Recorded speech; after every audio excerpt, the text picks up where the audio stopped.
स्वागत करता हूं मैं ओमराज सरदार आप सभी का आवाज़ इंडिया में। इस वक्त हम लोग संविधान चौक में हैं और आप मेरे पीछे एक मोर्चा देख रहे हैं। एक धरना आंदोलन, एक दिवसीय धरना आंदोलन है भारतीय बौद्ध महासभा की ओर से। धरने में कुछ खास बातों की मांग की है, जैसे कि आज 10 मार्च है।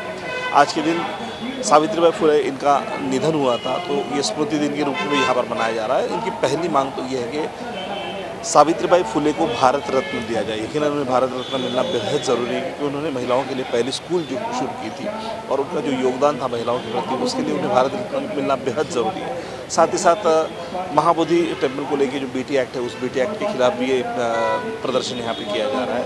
उसके अलावा फातिमा बेगम, सावित्रीबाई फुले, इनके बारे में स्कूलों में डीपली एक प्रॉपर इनके बारे में एक लेसन दिया जाए। इन सारी मांगों को लेकर ये लोग यहाँ पर आए हैं। इनसे बातचीत करते हुए उन्होंने जानते हैं। सभी को जय भीम नमो बुद्धाय।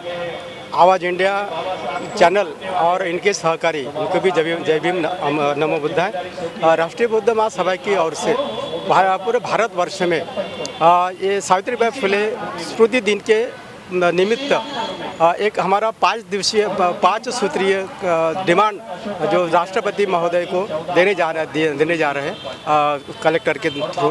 तो हमारी पहली डिमांड यह है कि राष्ट्रमाता सावित्रीबाई फुले ये भारत की सबसे पहली शिक्षिका है, अध्यापिका है, लेकिन आज तक उनको इस सरकार ने, जो भी सरकार आई हो, उन्होंने उनको न्याय नहीं दिया, उनका सम्मान नहीं किया। तो ये भारत रत्न की जो उपाधि है, ये भारत रत्न की उपाधि 1954 से शुरू हुई है और आज तक के तकरीबन 54 लोगों को ये पुरस्कार या तो सम्मान दिया गया है। लेकिन बहुजन समाज के जो 85-90% है, इनकी लगातार डिमांड होने के बावजूद भी राष्ट्रमाता सावित्रीबाई फुले को सम्मान नहीं मिला है। दूसरी हमारी डिमांड है कि जो बीटी एक्ट 1940 है, इसे निरस्त करके जो महाबोधि विहार का जो संचालन है, ये पूरे बौद्धों को दिया जाए, ये हमारी डिमांड है। और ये तो संघर्ष है 1935 से चालू है, ये सबको ज्ञात है। तीसरी हमारी डिमांड है कि बुद्धिस्ट पर्सनल लॉ ये बुद्धिस्ट लोगों को लागू होना चाहिए। तो गौरव सरकार के लिए हम देखते हैं कि हम भारत ये धर्मनिरपेक्ष राष्ट्र है और इस धर्मनिरपेक्ष राष्ट्र में सभी धर्मों को अपने अपने तरीके से जीने का अधिकार है। मुस्लिमों का मुस्लिम लॉ है, जैनों का है पर्सनल लॉ है, क्रिश्चियन का पर्सनल लॉ है, लेकिन बौद्धों का पर्सनल लॉ क्यों नहीं है? तो यहाँ की जो व्यवस्था है, जो समाजवादी जो विषमतावादी व्यवस्था की जो सरकार है, वे बौद्धों को ये हिंदू धर्म का ही पार्ट मानते हैं और इसलिए वे बौद्धों को उनका पर्सनल लॉ नहीं दे जा रहे।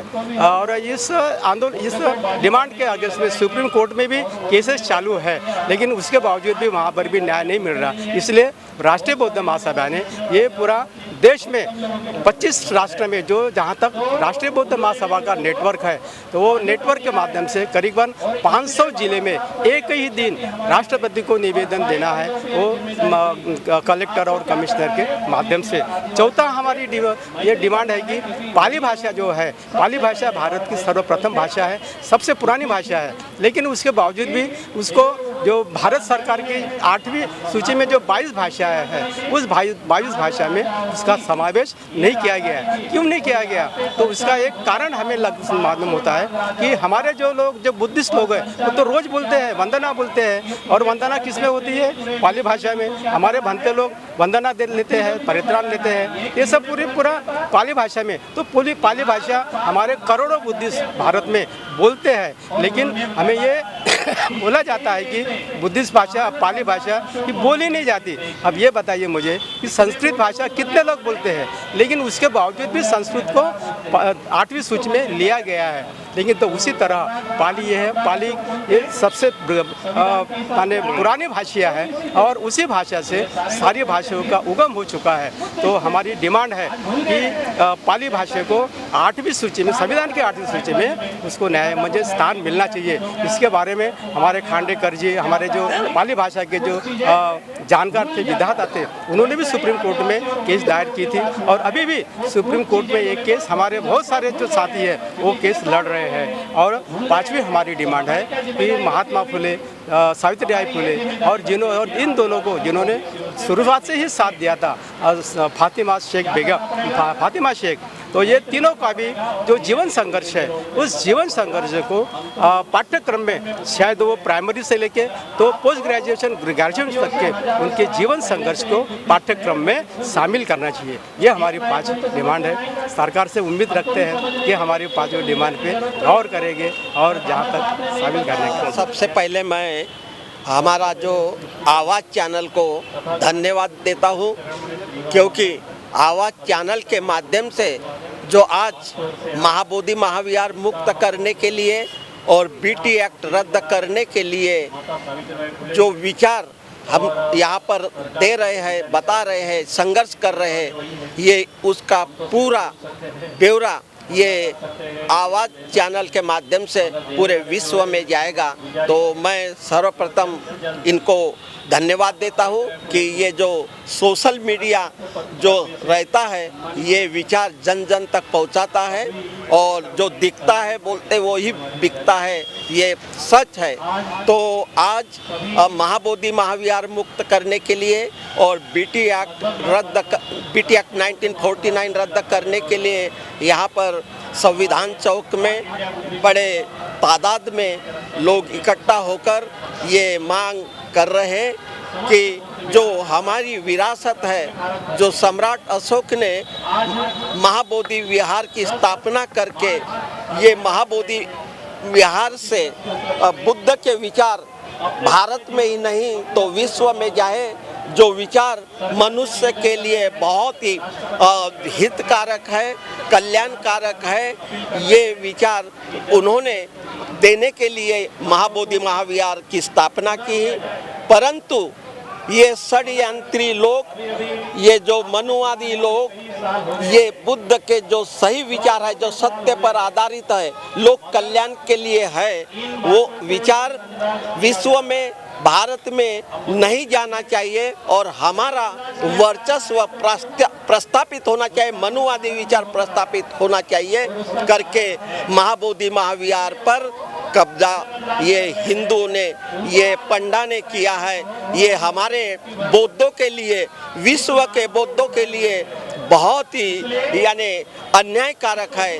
तो अन्याय के विरोध जो परम पूज्य डॉक्टर बाबा साहब अम्बेडकर ने अन्याय के विरुद्ध जो लड़ने की हमें ताकत दी है, हमें शिक्षित किया है, जिससे हमें बुद्धि मिली है, उस बुद्धि का उपयोग करते हुए हम अपने जायज़ मांग के लिए हम हमेशा लड़ते रहेंगे। और जब तक महाबोधि महाविहार मुक्त नहीं होता, बीटी एक्ट रद्द नहीं होता, तब तक हम लोग बौद्ध लोग लड़ते रहेंगे। आज जो धरना आंदोलन रखा गया है कि महाबोधि महाविहार मुक्त होना चाहिए, बीटीआई कानून जो है वो रद्द होना चाहिए, तो मैं इस देश के व्यवस्था को बताना चाहता हूँ, क्योंकि ये आज का लड़ा नहीं, 100 साल का ऊपर का लड़ा है।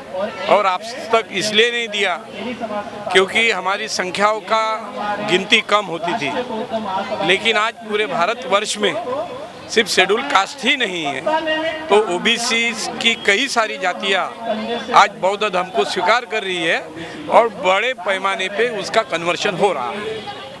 तो जब अभी ओबीसी को मालूम हो रहा है, शेड्यूल कास्ट को मालूम हो रहा है कि ये तो हमारे पूर्वजों की विरासत है और विरासत के साथ साथ हमारी आइडेंटिटी है इस देश में कि दुनिया में हम भारत के मूल निवासी भी है और सम्राट अशोका के जो विहार है बुद्ध धर्म के वो हमारे हैं।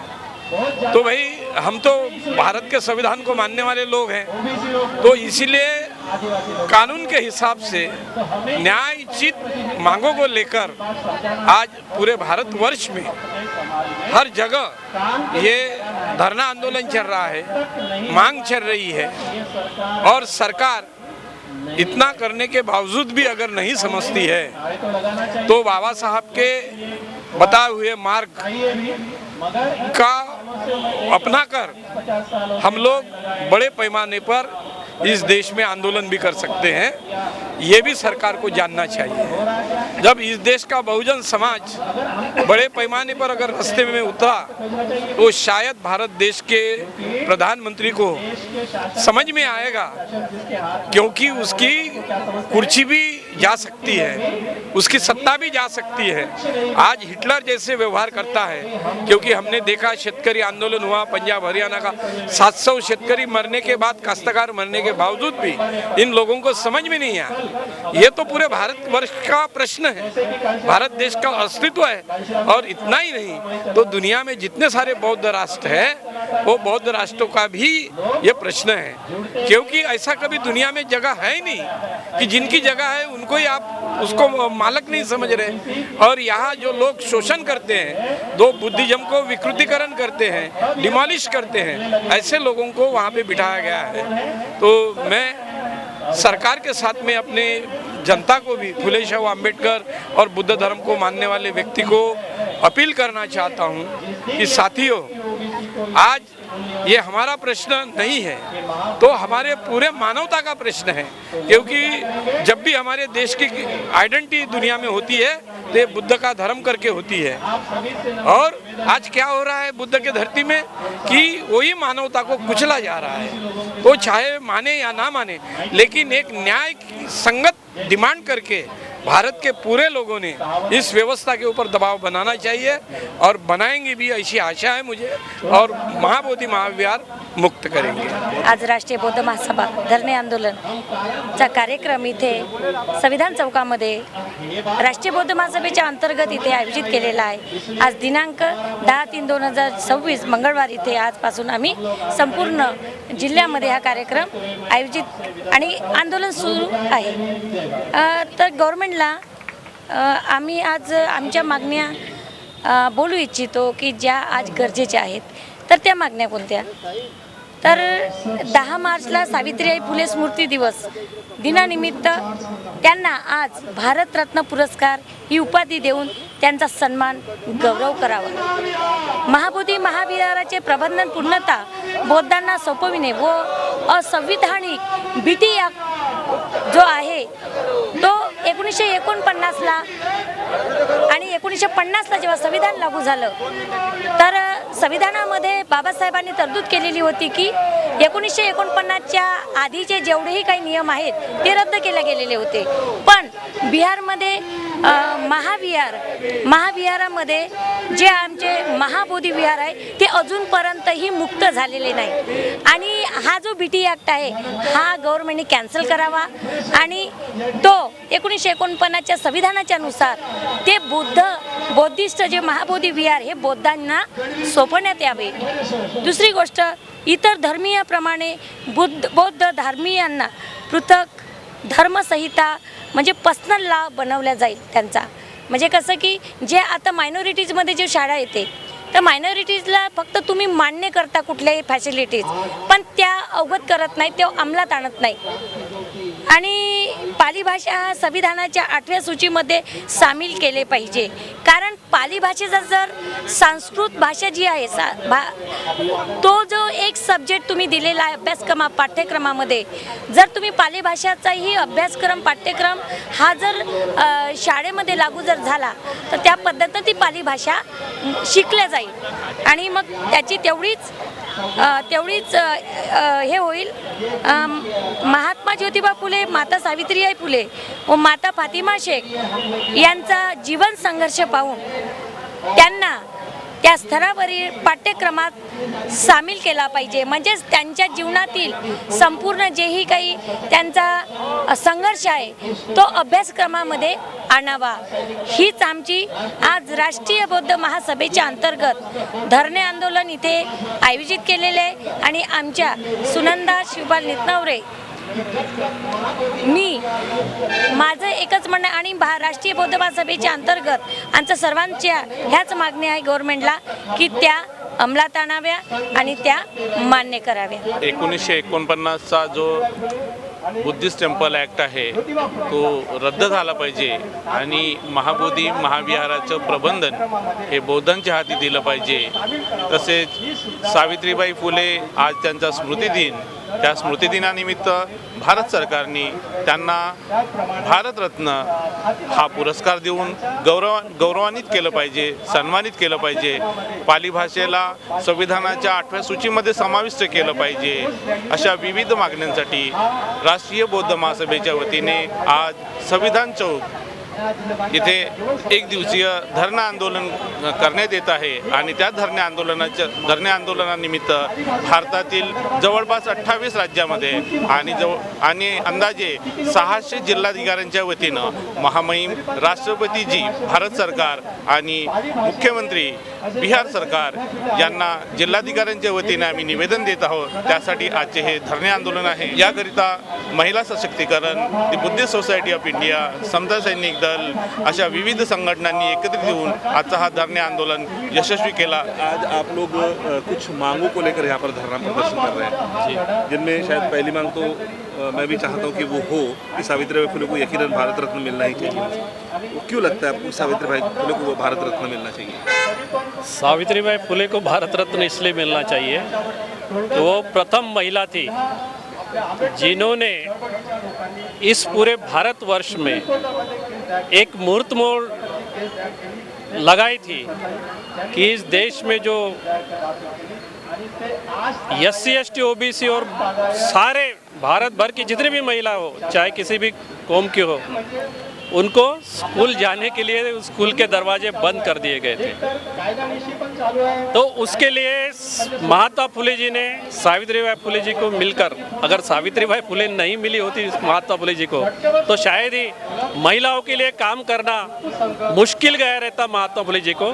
इसलिए सबसे पहले हमारी ये मांग है कि सावित्रीबाई फुले ने महिलाओं के लिए पूरे भारतवर्ष की जो भी महिला आज चाहे कलेक्टर बनी हो, चाहे आज की राष्ट्रपति हो, चाहे PM बनी हो, चाहे कुछ भी हो, इंजीनियर हो, साइंटिस्ट हो, ये सारे के सारे महात्मा फुले जी के साथ कंधे से कंधा मिलाने के लिए जो सावित्रीबाई का योगदान है, वैसा योगदान शायद ही बाबा साहब के पहले किसी का नहीं था.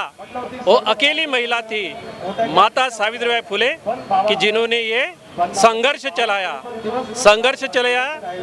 जो इस देश में मनुवाद जिसको बोलते हैं, उसने एक तय किया था कि महिला चाहे कोई भी हो, चाहे ब्राह्मण की भी महिला क्यों ना हो, चाहे बनियों की महिला क्यों ना हो, चाहे क्षत्रिय की हो, SC की हो, ST की हो या OBC की हो, ये किसी को भी कोई भी अधिकार नहीं थे. शिक्षा का क्या, बाकी के भी कोई अधिकार नहीं थे, चलने का, फिरने का, ये वो सारा.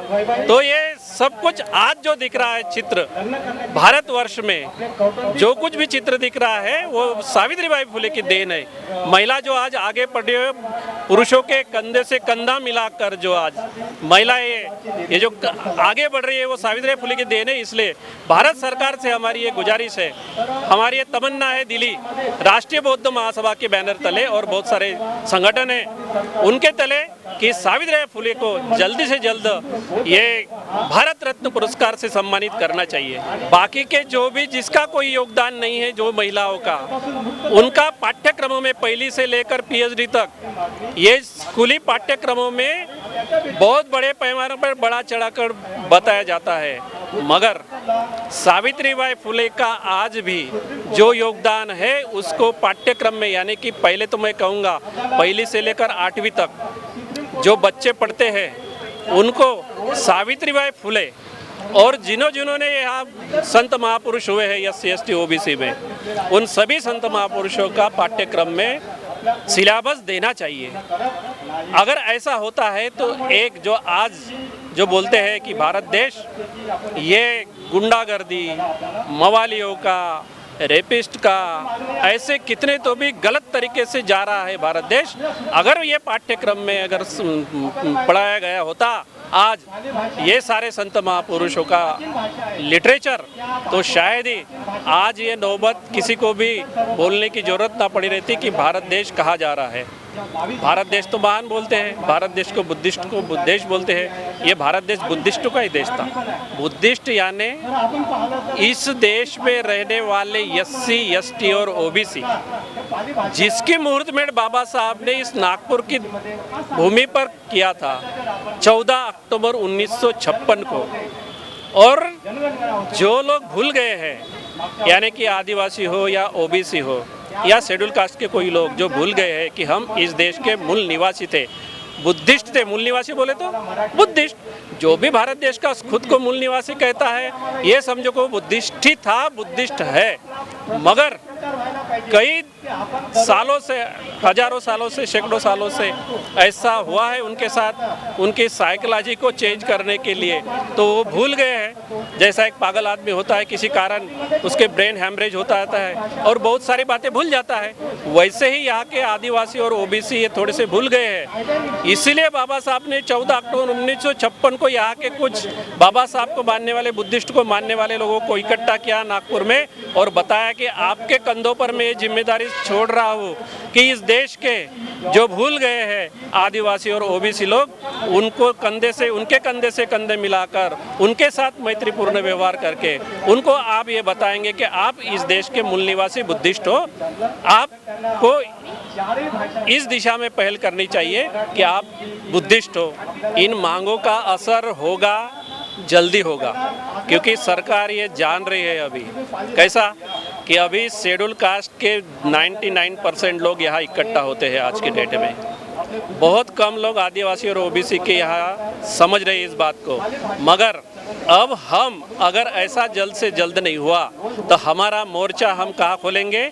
आदिवासी और ओबीसी के साथ मैत्री करके, उनको इकट्ठा करके, उनको भी इस आंदोलन में जो महाविहार, बुद्ध महाविहार, महाबोधि महाविहार है, उसको मुक्त करने के लिए इस देश के आने वाले समय में आदिवासी और ओबीसी भी हमारे से भी 2 गुना, 4 गुना, 10 गुना ज़्यादा लोग उतरेंगे सड़क पर। ये चाहते हैं सरकार कि ये ना उतरे, इनके तक बात ये ना पहुँचे, इसलिए ये जल्द से जल्द ये दोनों मांगे मंजूर करेंगे। तो राष्ट्रीय बौद्ध महासभा की ओर से सिर्फ नागपुर, केवल नागपुर ही नहीं बल्कि देश के कुल 500 शहरों में इस तरह का प्रोटेस्ट, एक दिन का धरना आंदोलन चल रहा है।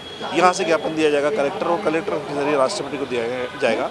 मांगे सिर्फ और सिर्फ इतनी है कि सावित्रीबाई फुले को सबसे पहले तो भारत रत्न दिया जाए। सावित्रीबाई फुले हो, महात्मा फुले हो, फातिमा शेख हो, इनके बारे में स्कूलों में प्रॉपरली पढ़ाया जाए, महाबोधि महाविहार को मुक्त किया जाए। इन सारी चीज़ों को, मांगों को लेकर ये सब आए हैं। लेकिन जिस तरह सरकार का रवैया, उस रवैये को देखते हुए क्या वाकई में सरकार इन मांगों को पूरा करेगा या नहीं करेगा, इस सवाल के साथ हम लोग यहीं रुकते हैं। मिलते हैं अगले एपिसोड में, जुड़ रहे आवाज़ इंडिया के साथ। देखते रहिए आवाज़ इंडिया।